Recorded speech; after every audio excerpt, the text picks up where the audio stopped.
Now, one of South Africa's favourite holiday destinations, Durban, will be cancelling major parties and events over the festive season.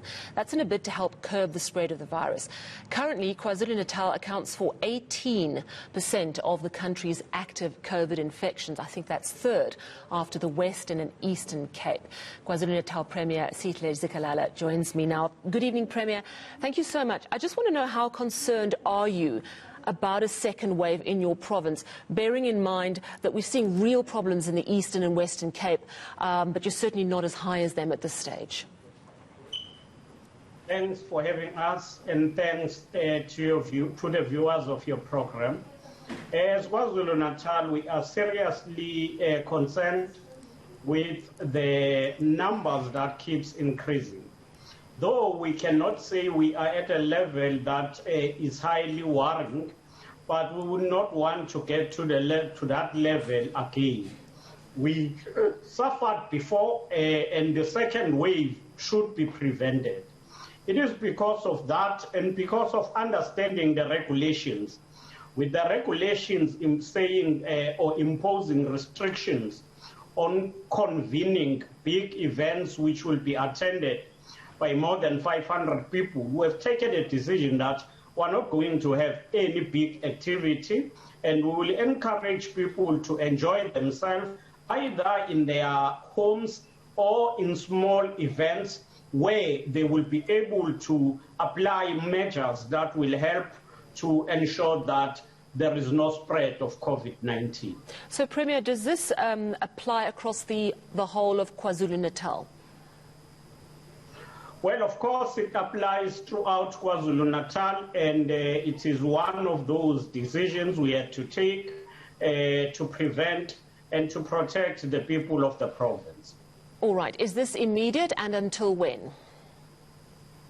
Well, it will follow the regulations. As the regulations are saying, no event above that should be attended by above 500 people. We are going to be strict on that. We are going to follow the regulations as they are. Fair enough. What about the beaches? And we know that New Year's Day on Durban beachfront is the most festive place to be, and it's thousands and thousands of people. How are you going to make sure that people can come to the beach, have a bit of fun, but not break the rules? What's the plan?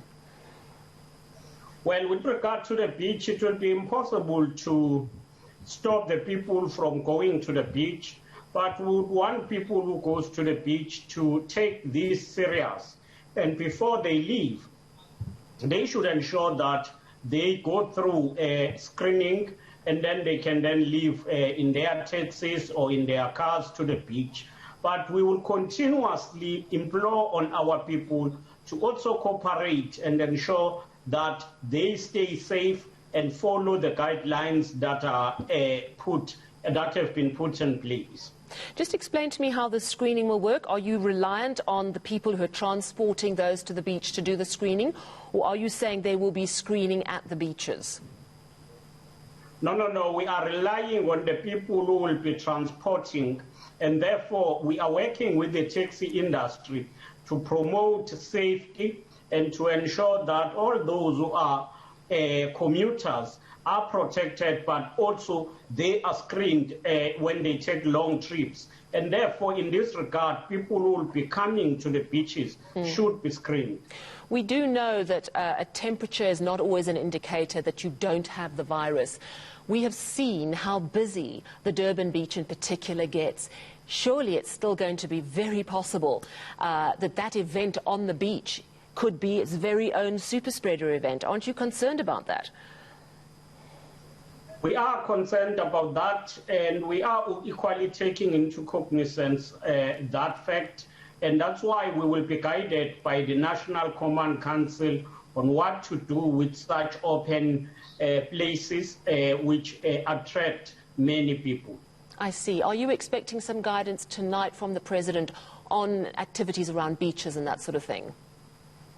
Of course, maybe it might not today be specific on that, but definitely we expect that there will be a broad direction, even if it is not specific toward the beaches and all of that. How concerned are you about this having an impact on economic recovery? The lockdown was incredibly hard, particularly on tourist hotspots.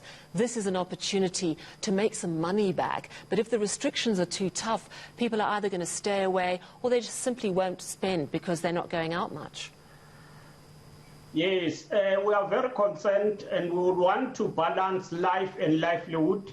And that's why we are saying, let everything be open, let the hospitality industry function and be supported. But let's not encourage big events.